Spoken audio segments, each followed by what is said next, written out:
What's up, everyone? Welcome to another episode of Variant the Podcast. I'm Arris Quinones alongside Tim Connolly, and today we're going to talk some more comic book goodness. Yes, indeed. What is going on, everybody? Yeah, it's weird because we're at the beginning of San Diego Comic-Con, but we're not at the meat of it yet at the time of doing this podcast. So we don't have any of the big announcements yet, but we got a little bit. We got a little bit to talk about. Yeah, today's Thursday, and again, it's Comic-Con at home. Everything is closed. The world is closed. Nothing's happening. So we're watching Comic-Con on YouTube along with you guys.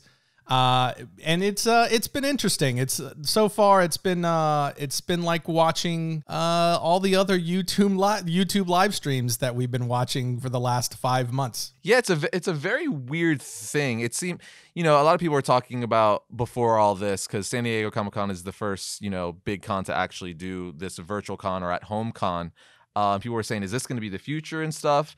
I personally don't think so. I do think it's going to end up to be a good companion piece, though, for people who can't make it to these big cons. You know what I mean? Like, next year when we have San Diego Comic-Con back in San Diego and people who can't go, maybe a cool alternative option is pay like $10-20 and then you could watch all the panels from home, because you couldn't really do that in past years. I mean, a lot of the panels they would put up like after the fact, but not everything. This year you pretty much have access to all the panels that they're just going to be throwing up on the San Diego Comic-Con YouTube channel. Yeah, I think they might do that for certain panels, but I think if they try to do it too much, it's going to end up killing the con. It de-incentivizes people to try and get out there, especially for the bigger cons where they pour so much money when they actually put on these mega events. And if you do too much online, it's going to start to de-incentivize people actually buying a ticket and physically going there, because a big part of the draw, it's not just the con itself. The cities where these cons are hosted rely heavily upon these mega events, and it's a partnership between the city and Comic-Con International, and as well as ReedPop and all these other companies that put on these major cons that we enjoy so much. So, it's got to be, that they don't want to piss the city off, and, they also don't want to de-incentivize people to actually come and attend, because that's, if you de-incentivize and you actually reduce the number of people that are coming in the future, once we get past all of this pandemic stuff, if you do that, you're hurting everybody. You're hurting your partners of the city. You're hurting your partners that are the creators that are coming there and depend on the actual in-person physical attendance so that they can sell their creations or they can, market their creations. So you would have to limit that pretty tightly, I would think. Otherwise, you're going to start like a snowball effect to where it's just going to become more and more dependent to the online side of things, I wonder how much that would, if they were to go that route in the future, like how much that would actually, discourage people from going to the physical cons, though. Because I think one thing, we're about 2 days into this at home San Diego Comic-Con, and I think it's proved more than anything, like it is completely different. It is night and day. Obviously, totally. They're doing what they can, with the world being the way it is right now, and I'm glad we're getting something, but it is not the normal like Comic-Con. Like this is like San Diego Comic-Con is like the pop culture event of the year, not even the Comic-Con of the year. This is literally where all of Hollywood comes out to make all of their big announcements. You're talking about all the main, Hall H has become iconic over the 50 years, where all the studios show up, even studio heads and stuff like that, to announce all their blockbusters for the following year, or even the end of that current year. So it's crazy. It makes me miss it, because obviously we were planning to go out this year. It's actually super bumming me out this year, because we, that I planned on making a big personal announcement for a project I've been working on for a while now there. But, pandemic is messing up lots of things in the world. So there's no one person who is suffering. Right. It's, everybody's taking a hit, and there was a lot planned for this year, and just the con itself, was going to be a pretty big year for the con. And to be fair, Comic-Con isn't the first one who went online. It was actually WonderCon, I believe. In a much smaller way, yeah. Yeah, definitely. But they were the first one to be like, hey, we're going to do a smaller version of this online and try and, recreate as much of it as we can. And now Comic-Con is trying to do it in a bigger way and see how much of a draw. And for me, and we were talking about it just briefly before we came online here, is for me, it's really weird. it's, you know, just exactly to your point of what you were saying previously, the biggest part about Comic-Con is the spectacle. The booths, the cosplay, the meeting people, right? Yes. And it's also just that community experience of all of us coming together, and the biggest companies and all the players that are in the industry that create and work with and bring us all of these, fan loved, creations, characters, stories, movies, television shows, video games, etc. They come out to play, and they put on a show, and we get to all experience that together and share the enjoyment of these worlds in a very unique way that you just cannot replicate online. And you can't replicate in isolation. You just can't. It is not the same thing sitting in a room and chatting the best you can with people online, and just listening to another YouTube video. I mean, you can get some information out of it. There can be some reveals and all that stuff, but it is absolutely not the same experience. Oh yeah, I don't think anyone would argue that. I think it's, everyone's just kind of doing what we can in this moment, dealing, this is Without like, question, the best we can for now. So it's something's better than nothing. But it is crazy. We will, apparently, as we go into Friday and Saturday, we are supposed to get some massive announcements. Apparently, Scott Snyder is going to be giving us our first trailer for his cut of the Justice League, which that's going to break the internet whenever that drops, whether that's Friday or Saturday. But the thing I think even, obviously this year is very different because it is at home. Again, it's cool to get something and watch the stuff. But I think the biggest thing for me is that since there isn't a physical San Diego Comic-Con this year, Marvel and DC both kind of pulled out, right? So we're not getting any major announcements from DC or Marvel at the San Diego Comic-Con. In fact, so much on the DC end, DC's doing their own Comic-Con in August, which is called DC Fandom, which we've talked about here on the podcast and on the Variant channel before. So DC's basically like, oh, no San Diego Comic-Con this year? We're just going to do our own thing. And that's where, we're probably going to get all the big announcements for the movies, the comic books, the TV shows, and stuff like that. We might actually even get, when we might get the Snyder Justice League trailer. I know people are saying we'll probably get it this weekend for San Diego Comic-Con, like I just mentioned, but they could very well hold out for DC Fandom in August. I mean, I actually think the more I'm sitting here thinking about it, that seems like it makes more sense, but maybe they might want to do something little since this is San Diego Comic-Con, so they do want to, give us something, while we wait till August. But I don't know, it's just really weird. And to have not DC or Marvel at San Diego Comic-Con, like that just is a little upsetting for me, because it is still, given over the years, San Diego Comic-Con has evolved, more into a pop culture event. Still comics, but it's not, as comics focused as it used to be, but it is still Comic-Con. So to not have Marvel or DC there in a big way is a little depressing, Yeah, there's no doubt about it. I think, you said it. Everybody, we're all just kind of doing the best we can with what we've got, sort of a thing. There's been a lot of upsetting, spoiling things, spoiled things this year. Obviously, it's been a rough year across the board for everybody, and we're still in the thick of it. So, we're making the best of it, and these are some ways that we can try and take our minds off the heavier sides of the things that are going on. So I don't want to knock it too much. It is weird, and it does in some ways for me personally. And I don't mean to be a Debbie Downer, but it does in some ways when I come on here, when we're supposed to be in San Diego, all of us together, at this, like you said, we had a lot of plans personally on our side. You and I both, Variant is, as a whole. And that was true for a lot of people. And there was a lot of anticipation and excitement and, to now be sitting home instead. And we're looking at these videos, and I'm looking at the video lineup, and it is kind of, for me, you try to make the best of it, but it is kind of like, it's kind of a bummer. That's definitely not the same thing. So it's like, kudos to Comic-Con International for putting something on and trying to put something together that does try to bring everybody together in the best way possible, dealing within the crazy, crazy world that we are currently find ourselves in. For sure. And it's, it's very interesting too to like just see how many, because like when you're at San Diego Comic-Con, there's panels going on all the freaking time. Like there's no way you could see all the panels. There's times where there's like 3 panels you want to see going on at the same time. So I mean, all the time. If you want to look at it, you know, in glass half full, which, you know, is what we should, because there's enough depressing stuff going on in the world right now.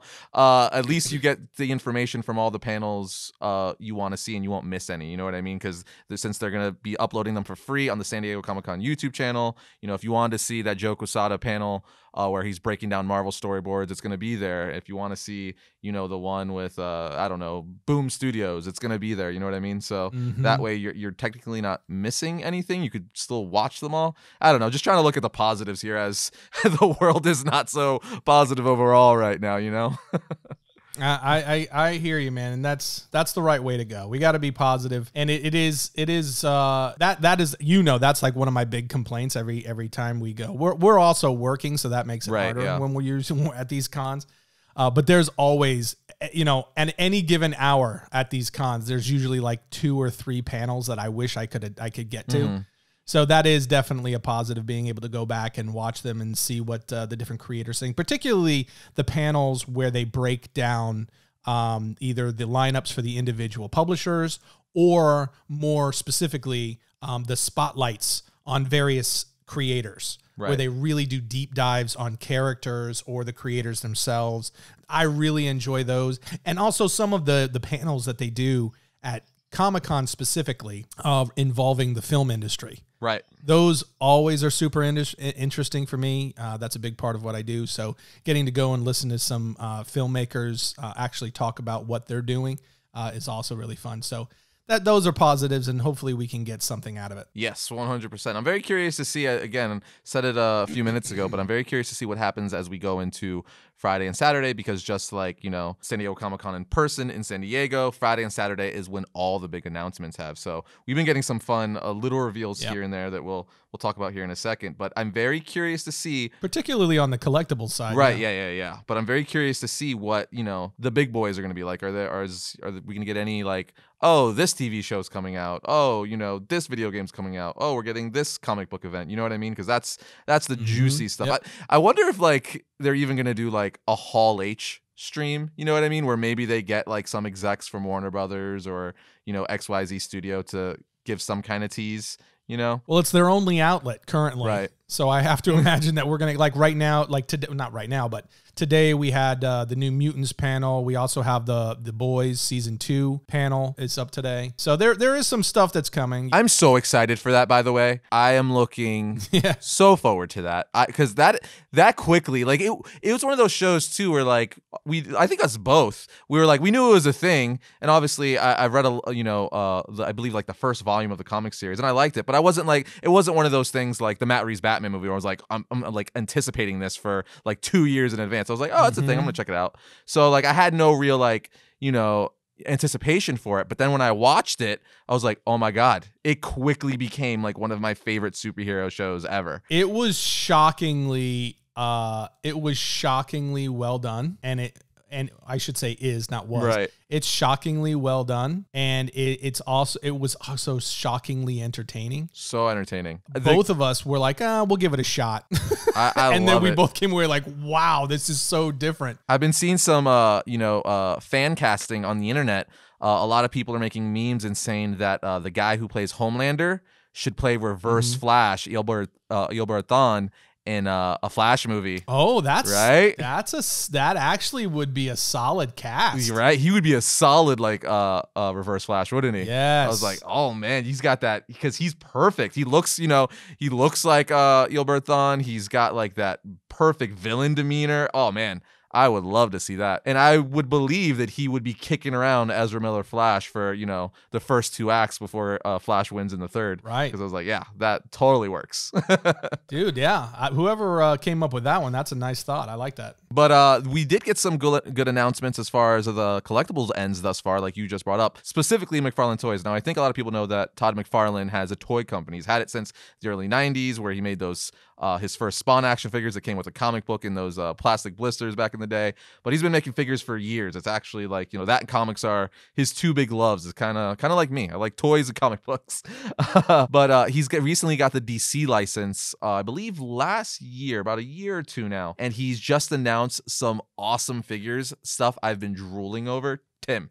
Let me tell you and the entire audience, everyone who's listening to this, Todd McFarlane and McFarlane Toys are releasing a Thomas Wayne Batman action figure. It looks so dope.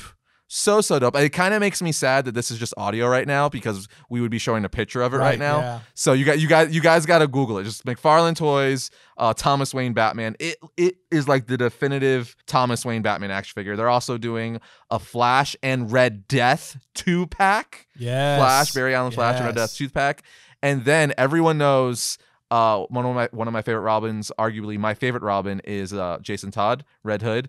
So they're doing a Red Hood and Nightwing 2-pack. My 2 favorite Robins in one 2-pack. I couldn't be more excited. That's pretty amazing. Yeah, and then it keeps coming. I'm not done. I got one more. This is all embedded in my head. Get it all out, man. Get it all out. Yeah. So the last things they unveiled was they are doing some DC metal figures. So we are getting the Crows and or the Robins who have been turned by the Batman Who Laughs. Yes. So you can do army builders with them because you can buy as many as you want and have an army of Crow Robins. Then they're also doing an infected Joker Batman or an infected Batman Who Laughs Superman. Sorry. So it's like an all infected looking Superman, which looks pretty dope. And then we're getting a metal Batman, and the Build-A-Figure is the Merciless, which is one of the Dark Knights, obviously, from the metal story. So I am very, very excited. And it looks like my wallet just got a lot lighter come end of this year. So, I'm sure my wife is going to be thrilled. Well, I'm going to be fair to you. I'm going to defend you a little bit here because between the two of us, of those who spend the most money around Comic-Cons, it's typically me. That is so. Yeah, let's get into that. So this is what we would be doing this year if we were at Comic-Con. Right. So it's a tradition. It's a tradition with us where where I go, I usually get 1, maybe 2 exclusives, but at least 1. Yeah, we choose a day actually. We pick a day at con where we know it's going to be our lightest day, and that day is the day we go and we pick stuff. For sure. Like I remember one year, the first year we went to San Diego Comic-Con, I think I ended up getting an armored Batman from BVS. It was a Mezco exclusive at their booth, and that was pretty dope. But you, every year, Tim, you don't get 1 or 2 things. No. I'm like, oh, I just spent like $150. Then you over here is like, oh, I just spent like $800. Because you know what it is? This is our problem, okay? This is why this goes down every year. It's because we always plan our shopping day toward the end of the con. So I spend 3-4 days, going all over the event and seeing all this cool stuff. And I just keep compiling a list of things I have to have. But that's the same for me too, because we go shopping on the same day. Yeah, but you've got better self-control than I do. You've got better restraint. I just go, I need it. Oh. But I need it. Dude, I'll never forget the one time, I think it was Emerald City Comic-Con in Seattle. I think that was probably, that I was beside myself because you got so much stuff. You had to go to the FedEx that was inside the convention center to send it back to your house. But this is the kicker. This is the kicker. So not only did you have so much stuff, you had to send it back. I think the shipping alone, just to ship it back to your house in Texas, was over $100. It was. Okay. So guilty as charged. Yeah. Most collectibles there or stuff you would get, it would be like $100. Your shipping was $100. Yeah. Guilty as charged. I feel embarrassed now. I just feel embarrassed. I feel ashamed of myself. But you know what it is, and in reality, it's like, sorry, not sorry. But you know what it is? You know what it is too, I think, with me? I'm always like, I feel like I can get that cheaper on Amazon. I feel like I can find it cheaper on eBay. Yeah. And sometimes I do, we'll both of us we'll have our phones out. We're looking to see if, okay, is this available online? How much is it? Can I get it cheaper elsewhere? But a lot of the stuff I look for when I'm out there, the stuff that really catches my eye are either exclusives or and this is the bigger one, I would say, are collectibles like painting, like original art that the artists are doing there. And they either, whether it's a commission or something I can get signed on the spot. Those are the things that really get me. The one that almost got you didn't pull the trigger on it. I think this was also Emerald City. You apparently just wanted to spend a lot of money that year. Yeah, I did. But Weta was there. Weta was there. And we all know Weta's responsible for The Hobbit and Lord of the Rings. And that's like your Batman, right? That's your number one thing in fandom. Without question, yeah. So when you saw their booth, needless to say, it was like it was like me being in the Batcave. You were like just geeking out and crying, right? So I forget what the pieces were, but they were actual replicas of like 6 foot tall props that were in the movie of, I believe it was either Lord of the Rings or The Hobbit. I forget what it was. It was a recreation of some of the statues that were made for like artifacts in the Lord of the Rings films. And you were talking to the guy, at the booth, and he's like, "Oh yeah, we make these to order. We sell them. They're made to order. We ship them from New Zealand." And I just remember him being like, it was the ballpark. It was like a few grand, right? With all shipping included. And you were actually thinking about charging it. You were like, well, should I get my card out? Like, I have a credit card. Yeah, I was just like, well, if it's the only thing I get while I'm here. I think you already bought stuff at that point. I probably had, yeah. Those, they almost got me for that. Because that's not, again, this is the stuff that gets me, because you can't just find that out in the wild. For sure. You can't go on Amazon and buy that, yeah. Exactly. Like, they specially flew those in from New Zealand to display them so that you can, and if you order them, they go back to the Weta workshop, make it for you to order, and send it to your house in a crate. Yeah, it's pretty crazy. Like, it's the same people that make these things, these props and these replicas for the films themselves. So they're obviously expensive, but they're also like, they're a grail piece for anyone. So when I see that, when I see it in person and they're like, it's right here, you can have it. That's when I'm like, oh, daddy. Yeah, stuff, whenever there's like a Batman, everyone knows by now, if you've watched Variant for any reasonable amount of time, everyone knows I'm obsessed with Batman the Animated Series. So whenever they have any of those exclusives at the cons, I get super excited / sad, because I know there's no way I'm not going to buy it. So I'm like, oh, I just became, like, money's leaving my wallet. So this sucks. Yeah. It definitely gets really tough. It gets much, much Anyway, tougher. Now that everyone knows our shopping habits at Comic-Cons. I don't know if you can call them habits as much as weaknesses. Yeah, right. That I would say of the things that so far we've seen and are going on at Comic-Con, so far. Again, like you said, there's bigger stuff coming, but the collectibles has definitely been the bigger side. And then, everybody from Diamond Select to Sideshow, Hot Toys, Funko. Dude, Sideshow, don't even have you seen the Sideshow stuff, right? Yes, man. Did you see the Doctor Strange yes. that they unveiled? Yes. And the Silver Surfer one? That was right next to it. Oh, But the Doctor Strange one is crazy because it's mixed media. So his cape is actually cloth, and it has wires, so you could bend it and like pose it in different directions. So crazy. But also, I texted you yesterday, the one that got me, like, I was beside myself just because of how massive it was they're doing, I think 1/3 scale, 1/6. I don't know the scale. They're massive. They're like 2 feet tall. They're doing 3 Sentinels that come with pieces of the X-Men, and then there's even more X-Men you could buy separately to make this massive diorama of the X-Men fighting these 3 ginormous Sentinels, and they're all in the 90s Jim Lee style, which is a lot of people's favorite version of the X-Men, my personal favorite version of the X-Men, because that's when I grew up in the 90s. And yeah, I'm like, where do I have $4,000 laying around that I can get all of these? I'm gonna go on a limb. You got a baby on the way. You don't got $4,000 lying around. Yeah, no, it's not happening. It's not happening.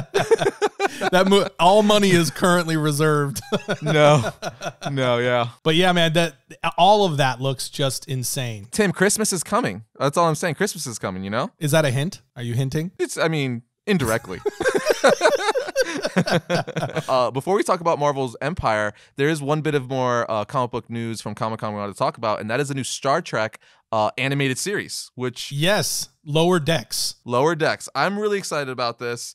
Apparently, it's going to be done in that Rick and Morty type style of animation. It's an adult cartoon. It's like that Adult Swim style cartoon. It's actually being created by one of the guys who runs Rick and Morty, if memory serves me it's correctly. Actually the same showrunner. Same showrunner. Okay, look at that. And I'm very excited because the concept apparently is it's called Lower Decks because it follows the crew that are in the lower decks of the ships.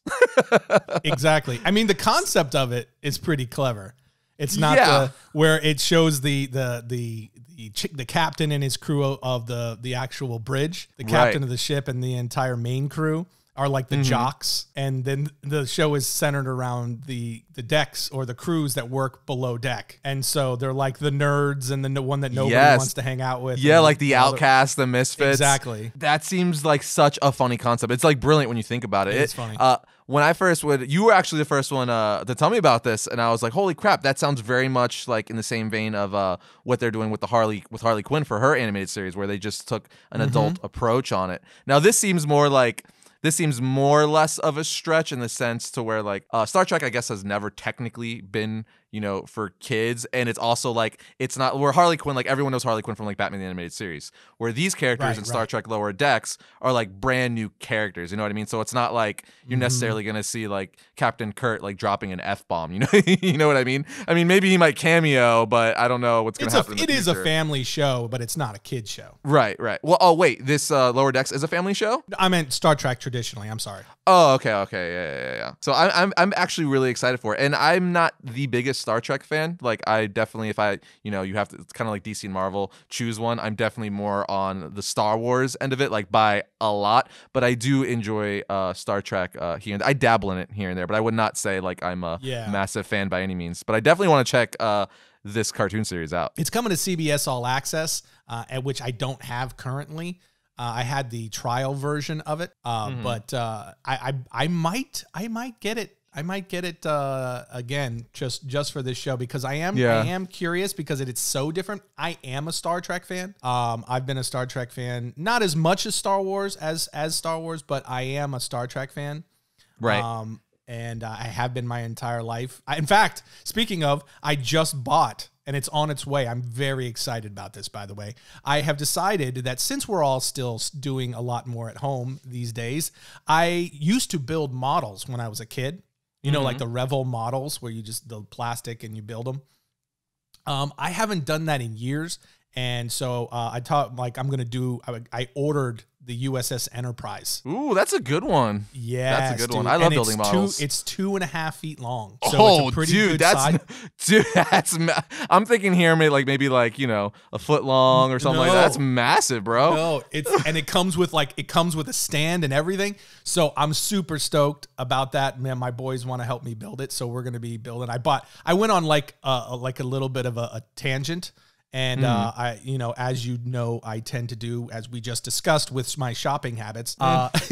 So as soon as I got on there, I started buying like all the stuff that I used to have for model building. So all of the glues and the razor blades and the paint brushes and the paint kits and the. Oh, so you're going deep. You're going deep. Yeah, I'm like, dude, I remember I used to do this, so now I need this, I need that. So I'm setting up like a model shop or something. Did you get the little cutting board? So for all the little pieces and stuff, they have those boards. I did. You did, okay. Yeah. It was literally first, it started with the glue and the paint. And then there was like a 130 piece model builder's kit. And it has the cut board. It has all the razor blades. It has multiple different types of tweezers and cutting tools. And cool. I was just like, well, we got to have that. You can. Well, how do you expect to build this properly if you don't have the right tools, son? The quarantine has got. My sons are like, Dad, I thought you were just going to get a model. Well, to that point, like you're actually making me want to bite the bullet and do what I've been planning to do because I like building models as well. But I've been wanting to get into building Gundams for a while now. Oh, yes. We talked about that recently. They're just like, Gundams are awesome looking. They're just freaking giant looking mechs. And like when you build them, you got to see some of these things. They look like phenomenal. So, I kind of wanted to get into that. And it's in the same way where I think some of them you do have to paint, but there's different levels. There's like perfect grade, master grade, beginner, intermediate, all that stuff. But I want to go in the intermediate and just get all the pieces because like you said, you need like the cutters, some of the blades because some of the pieces are really small. But it's basically like like a really advanced version of Lego in the sense because the pieces are a lot smaller and a little more intricate with like decals and stuff. So I think I might have to bite the bullet and buy like a starter kit or like an intermediate kit because they just look awesome. I built one for free at Dallas Comic-Con like 2 years ago. And ever since then, I'm like, I should get one. And I remember that. Yeah, ever since then, I'm like, I should get one. And I never got around to it. But I think now since, none of us are leaving our house in the way we used to anytime soon, I should probably get it. Dude, these type of hobbies, though, they are a money pit. For real. Because once you really get going, like you want to do a bigger one and a better one. Now, the positive thing about it is like any good hobby, you're left with like really cool, tangible results. Oh, for sure. Yeah. You know what I'm saying? It's not like our video game hobbies and all this other stuff that we do these days. Like these are like when you're done, when you finish something, first, you feel like you accomplished something. And second, like you have this really cool collectible. It's on your shelf or something, yeah. Yeah, and it's on display and all that kind of stuff. And then you can also say, when people come over, you with great pride, of course, you're sure to point it out and say, yeah, I built that from scratch. I went and I gathered a bunch of dust and sand from the earth and I formed it with my bare hands. And then they look at you and they're like, I could tell. Yeah, exactly. It's like when you show a neighbor or a friend your kid's drawing and you're like, wow, it's like the Mona Lisa. And to them, it's just like, yeah, it looks like it. My point was, in bringing all of this up, we got off on this tangent, but was I am a Star Trek fan, and I'm about to build the USS Enterprise. But so I'm excited about the Lower Deck show, and I'll probably get CBS All Access to check it out. And I don't think it's going to be quite like the Harley Quinn show, in that, the Harley Quinn show is very like R-rated and all that kind of stuff. This looks like it's going to be more in lines with Rick and Morty, where it's, it's got adult humor and all that kind of stuff, but it's not so overly, R-rated that, it's like, well, yeah, this is clearly only for adults. That's pretty much all she wrote. So it does look like it'll be slightly more like a Fox network adult cartoon. You know what I'm saying? Yeah, I'm also like a Simpsons style. Yeah, something along those lines. So it does look funny. There's a couple of clips. You can watch the trailer. In fact, I'll drop the trailer in the description here for this episode, for any of you who want to watch it. But there's a couple of parts in there that are pretty dang funny. On that note, let's finally talk about Marvel's Empyre. Yes, their new big event. We meant to get to this in our last podcast, and we actually went over and we didn't get to it. We did. And since then, we've actually gotten the second issue, and it's interesting. We've got some tie-in issues that have also come out, and it's got some stuff going on. Yeah, we did a video on the 2 of the Zero issues, and we're gonna do a video on some of the following issues. But I like the premise. I'm just not completely sold on where everything's going, but I do like the idea. For everyone who doesn't know, the whole idea is basically the Skrulls and the Kree are teaming up to fight the Avengers, the Fantastic Four, and the Katati, which is this these plant-like beings that have been in war with the Kree and Skrulls for centuries and eons and all that stuff. Long time. They set it all up and explain it in the beginning of the Avengers Zero issue. So it's cool, but I'm just like I'm not sold on where I think, where it's going to end up. You know what I mean? Like, yeah. I don't know. I'm like, now to be fair, at the time of, me saying this, I've only read the Zero issues and issue 1. I haven't read issue 2 yet. So, things could have changed. You get better. And like I always say, I like to give things around 3 issues. And I'm not going to count the Zero issue yet because, that's not like, the main part of the event. So, I'll give it till issue 3 to form a final opinion. But, I'm just kind of like in the middle with it as of now, Yeah, I'm exactly where you are. There's not going to be much discrepancy between you and I.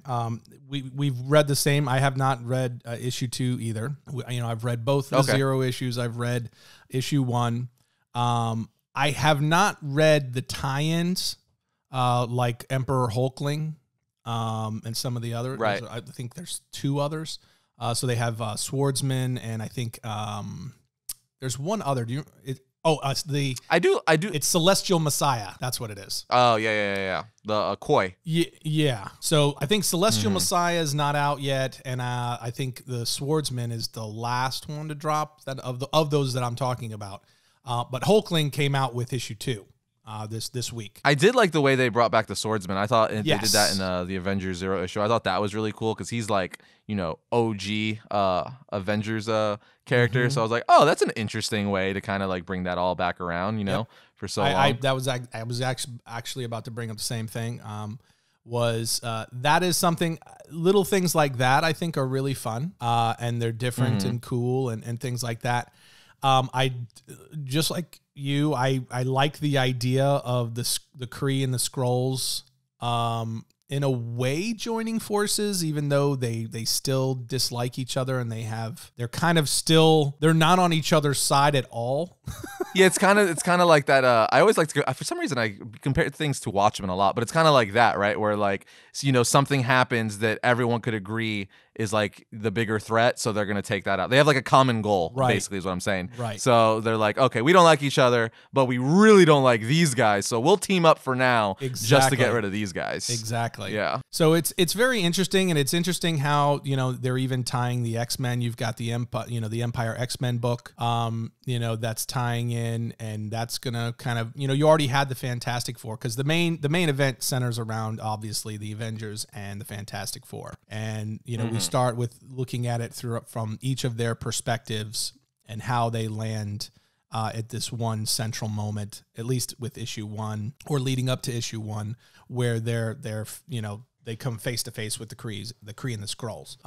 So it's interesting, and I think that there's some good concepts there. And you have John Hickman still on X-Men, and he's done a pretty good job. So I'll be curious to see how he works himself and what he's been doing with X-Men into this event. And Al Ewing and Dan Slott, I think they've done a decent job with it. It's just, I guess the main thing is that there's really nothing that has jumped off the page at me that has really connected with me to where I feel like I'm hooked. Just like you said, you can't judge it. But technically, if you count the 0 issues, we are a few issues in. But as far as the main storyline, I definitely am going to give it time. And obviously, we're going to read the entire thing. We did a 0 issue episode, and we've got an episode coming on issues 1 and 2 in the coming week. But I would really like to see something that really grabs my attention with what they're going to do with the story and what it will mean for the Marvel Universe. One of the big things that's kind of got me like, is the Hulkling. You know how I feel about the Hulk. The Hulk is my favorite comic book character. Right. And I just feel like the Hulk has just been getting a raw deal, man. Outside of Immortal Hulk, I just feel like he's been getting a raw deal in Marvel Comics for years. With what they've been doing, they've kind of made She-Hulk like the main Hulk in more recent years, even I'm talking about in main continuity. Well, she's part of the Avengers team in this Correct. book in the series. Exactly right. She is the main Hulk, and now they're doing this Emperor Hulkling, which could be a really interesting side story. But I don't know. It's like a. Are you just saying you wish the main Hulk was in this story, because the Hulkling's he's like a completely different character? Yeah, he's a totally different. Are you just saying you'd rather correct. See and that's the point I was getting to, is that the main Hulk it's almost like they're putting him to the side, and they just keep giving us all of these different versions that are totally separate from actual Hulk, Bruce Banner Hulk.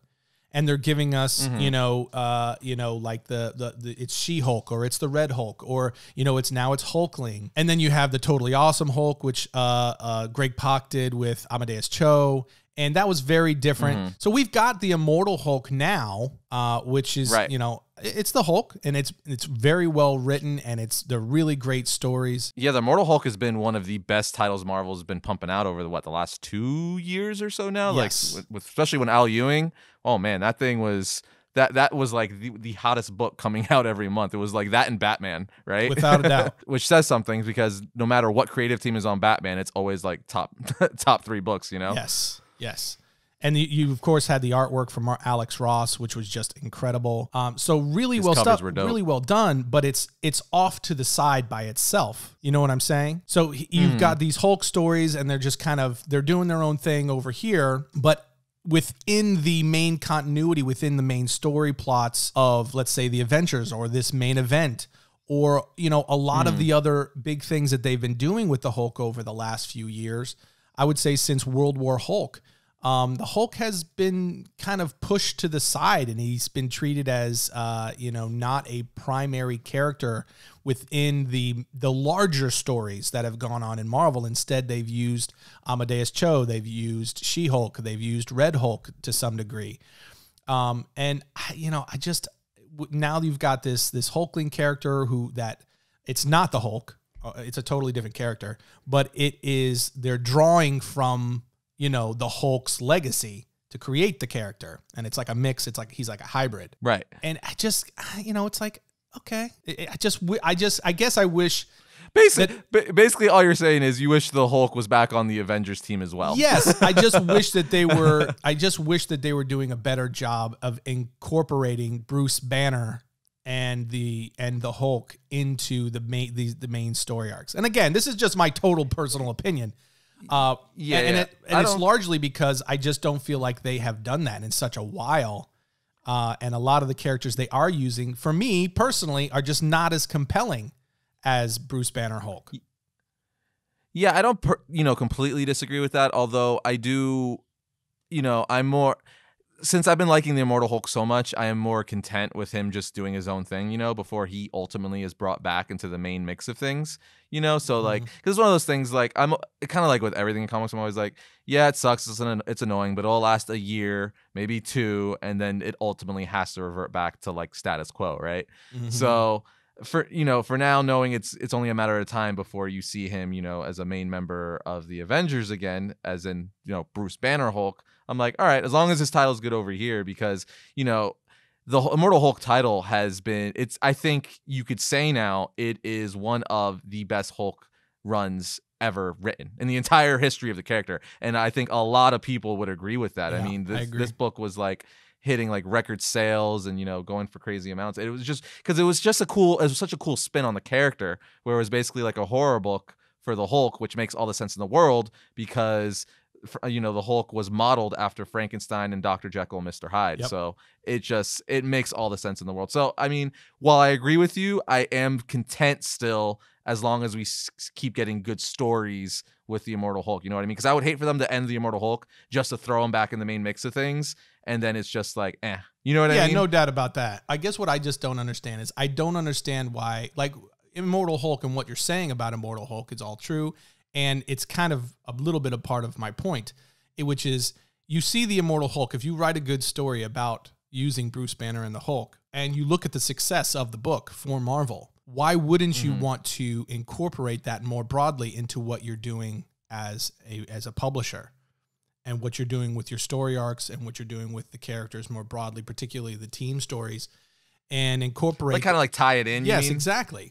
If you see that this is what fans are really enjoying and are really liking, and you're seeing all of these other little side things that you're doing are not as successful and people aren't enjoying them as much, or they're not as compelling for people, why the constant insistence on trying to revamp or create some new twist on the character that's, it's got to be slightly different, or it's got to be, a different gender or whatever.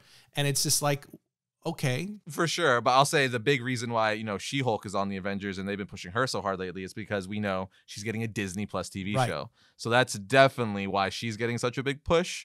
So it's kind of like one of those things where it's like, okay, well, clearly, this is on purpose. So they did the same thing with Captain Marvel. For sure. They knew they were going to do a Captain Marvel movie. So they kept pushing her and pushing her and pushing her in comics, even though her series, kept, having to be relaunched and revamped because sales weren't good.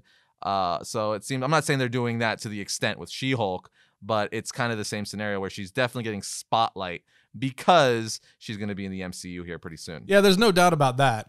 Yeah, that is a very good point, and there's no problem about that. And you can't say, because I guess my point is that I was going to say is Captain Marvel is actually a really good point, because Captain Marvel's books sell like garbage. They don't sell. Right. And they keep having to cancel them and reissue. No matter how many times they do it, people are just like, Captain Marvel is such a sore topic for me, because it's not like, it's one of those things where I have no real beef with the character at all, right? It's just there's lots of characters in comic books that I'm just like, right?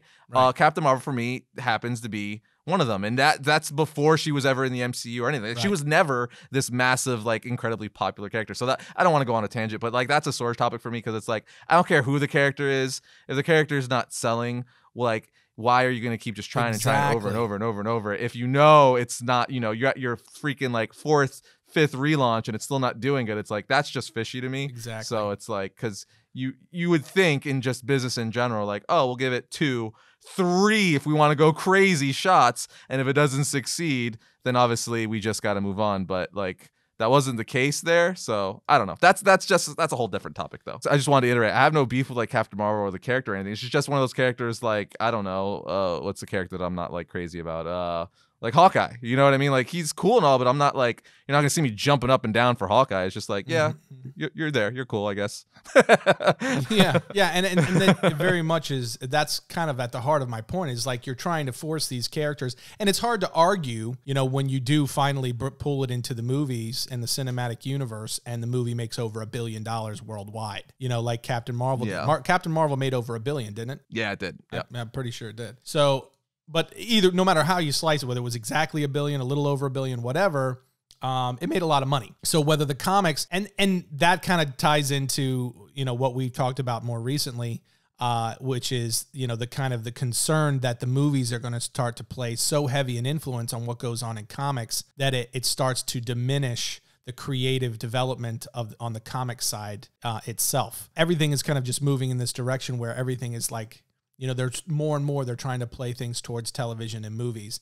And, I just would hate to see that affect, where things go in comics too much in it, or it limits creative ideas or creative development in the comics. Yeah, we talked about that before. It's a weird, like, line to walk, right? Because it could, benefit both mediums very, very well, but it also could be very detrimental to both, especially more so on the comic book side, because the comic book side, you don't have limits. You could literally there's no real budget to it, right? You can do whatever you want. So it would be a shame if you're like, don't do this or introduce this, this, and this, because then that means we'd have to cast this, we'd have to do this, because we would need to adapt it into this. So, it's a weird line to cross. It's one of those things where it's like, yeah, that's cool, but maybe it's not. You know what I mean? It's like anything, I guess, creatively, you just have to find the balance. You know what I mean? Because as long as you find the right balance and the right characters, then it'll all work out. And then more importantly, the right stories to tell. You know what I mean? Yeah, that's why I think the order of things, needs to stay with the comics, starting with comics. I think the comic creators, because they're the ones who know these characters, they're the ones who know the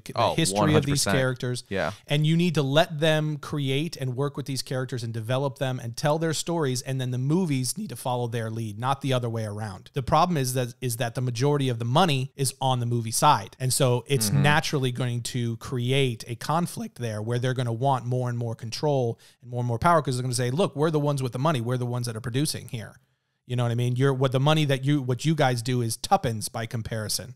So that reversal is what leaves me with a little bit of concern, especially when it comes to Marvel. I think Marvel is reflecting that issue now, especially over the last few years in terms of comics to film, much more than DC is. Yeah, I think what it all comes down to is it's sadly, I think, movie studios, TV shows, any medium outside of comics forget sometimes that none of this would exist without the creators making these characters, without Stan Lee making half of Marvel, without, Bill Finger, Bob Kane doing Batman, all this stuff. So they need it's almost like you said, they're like, oh, we got the wallet, so we can do whatever we want. It's like, yeah, but without these guys, these quote unquote little guys, you probably think of these creators as, without them, you have no Avengers to do, $1 billion movie on. You have no Thanos to be this epic villain in this 2-part, like, epic, multi-million dollar, budget movie. So, I think just they need to remember that more often. But I think that wraps up today's episode. Yeah, we got we're gonna keep an eye on this Comic-Con at home and see, and we'll early next week we'll be back with to talk about all the things that went on at Comic-Con at home, as well as a few other things. And then look for next week, we're gonna have another Marvel Empyre issues 1 and 2 episode coming out on the main variant channel. So keep an eye out for that as well. But we'll see you guys next time when we're here to talk about all things comics.